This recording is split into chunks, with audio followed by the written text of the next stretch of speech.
Our group chose the New York Times article, Utah School District Ignored Racial Harassment for Years, which discussed multiple cases of racial issues in the Utah School District and followed multiple students and their experiences with this.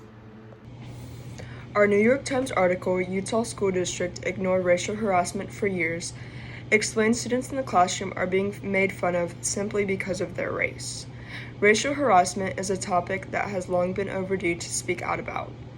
In this article, we found that the reason these children are not being punished for these actions is because their teachers are at the front lines not doing anything to stop these actions.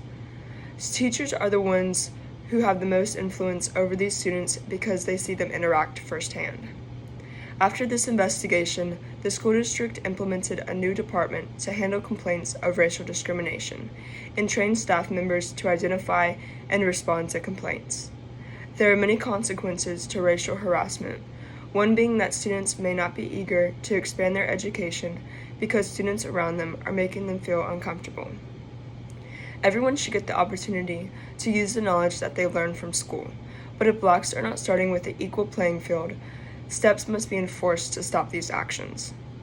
And sociology finds discrimination in the law, explaining and eliminating racial profiling, and Mexican American and immigrant incorporation, we find that people of a different race bring many positive characteristics to America, like different cultures and diversity. But people turn to stereotypes and accuse them of being the bad guys. Even though there are many established laws, the world is still experiencing racial inequality, not only in the workforce, but also in schools, the foundation of a child's life. In the article, Hip Hop Culture and America's Most Taboo Word by G.F. Harkness, it explains multiple different African American rappers' opinions on whether or not it's acceptable for Latino rappers to say racial slurs such as the N-word, while some rappers thought that it was okay for reasons such as they also experienced the same racial issues. Others disagreed and thought that it was never okay for anyone other than African American to say that word. This goes back to the New York Times article, Utah School District Ignored Racial Harassment for Years, because Black and Asian Americans were also dealing with many cases regarding the use of the N-word and other offensive statements, with these issues being brought up in both the music industry and in schools. I think there's a lot of room for improvement and a lot of room for education as to the history of these words and why they should not be used. In the article, The Black-White Test Score Gap by George Farkas, they discuss the gap in test scores and grades, whereas white students tend to score higher and black students tend to score lower. The article explains this is due to bias of things such as standardized testing or test books, that concepts are more commonly taught in white families. And the author also explains that this could be due to things such as social class or your family structure or the discrimination by teachers. Racial issues causing a harder time for people of color in a school environment are also discussed in the New York Times article, Utah School District Ignored Racial Harassment for Years. Both articles discuss issues that students of color would experience that white students don't. And while one discusses the effects on grades and opportunities, the other one shows the effects on the emotional well-being of these students while they aren't able to have a normal experience throughout school.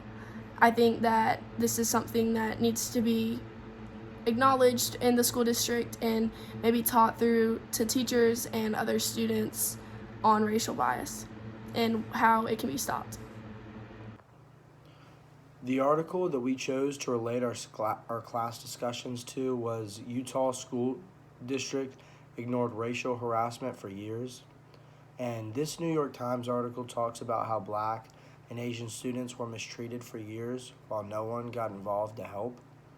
And in a study conducted, it was found that black people were treated more harshly than white students in the school district. And through the class readings, Race is Class, written by Herbert Gans, Are Asian Americans Becoming White, written by Min Zhou, Is Job Discrimination Dead, written by Cedric Herring, and The Social Significance of Barack Obama, written by Doug Hartman, the common theme between all these was that people say that there is no racism, but deep down, racism is still a huge issue. And just because it is not as bad as it used to be does not mean that it is just gone. And this all ties together with the New York Times article because racism was just ignored in the Utah school districts, and people acted like racism just wasn't there when it was. Bye. At the beginning of the articles is Job Discrimination Dead, written by Cedric Herring, and the Moynihan Report, a retrospective, written by Kate Ledger. One begins with mentioning a court case in 1996 with the gas company Texaco, in which they were accused of systematically denying black employees promotions. After the article goes over what happened in the court case, which cost $176 million, they had more instances where racism and discrimination in the workplace was at its peak.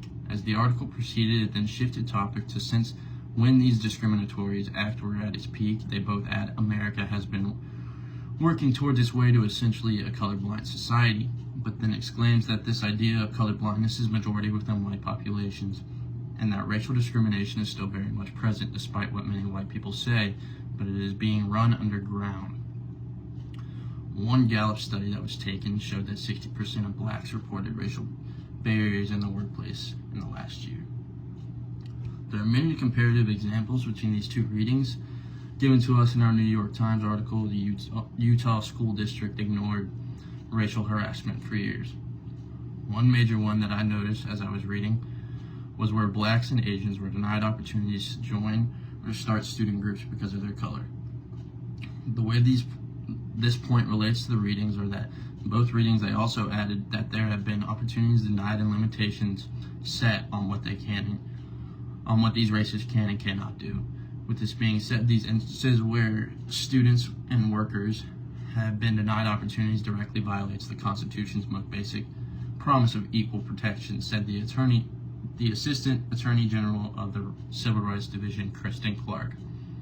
With these actions taking place in our school system and workplaces, I believe it is crucial for more appropriate extreme measures to be put in place in order for us as a society to see real progress and equal rights amongst races.